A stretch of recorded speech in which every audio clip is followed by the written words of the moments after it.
কৌশলের ব্যাপার এখানে এসেছে, সেই জায়গা থেকে কৌশলের জায়গা থেকে আমরা শুনেছি যে আমরা এই আন্দোলনের সাথে আমরা সম্পৃক্ত না, বিএনপি যেটাতে বলা হয়েছিল। কিন্তু আমরা তো এই হাসনাতকেও বলতে শুনেছি ফোনে যে আমরা তো কোটার সাথে শুধুমাত্র কোটা চাই, আমরা তো প্রধানমন্ত্রীর এই ধরনের বক্তব্য তো আমরা শুনেছিলাম। আওয়ামী লীগের আমাদের এই আন্দোলনের দুইটা ধাপ ছিল। প্রথম ধাপটা ছিল যৌক্তিক কোটা সংস্কার আন্দোলন।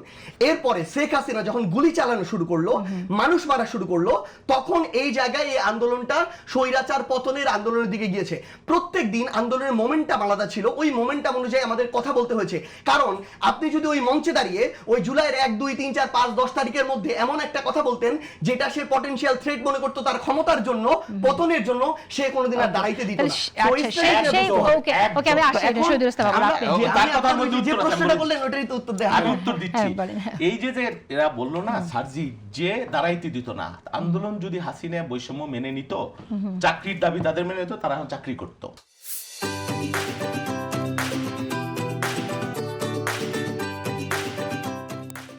আমি কিন্তু রাজপথে থাকতাম, পার্থক্যটা এখানে। কিন্তু কোনোদিন সফল হওয়ার পারতেন এটা আপনি নিশ্চয় করে বলতে পারবেন না।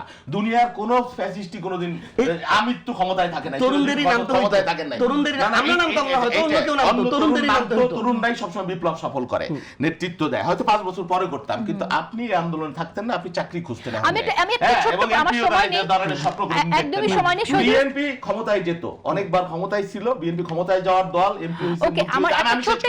আমি শেষ করি। ওরা যে বলে ওরা ডিবি অফিসে গিয়ে বিএনপির একজন নেতা আজ পর্যন্ত রিগ্রেট করছে কোন আন্দোলন যেটা আমি আন্দোলন করি নেই বা এই আন্দোলন প্রত্যাহার করলাম, তারা করেছে।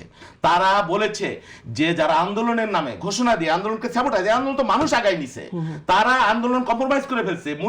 আইনমন্ত্রীর সাথে বৈঠক করে যমুনায় যায় বলছে এই দায়িত্ব আমাদের না, আমরা আন্দোলন তুলে নিলাম। আমি বলবো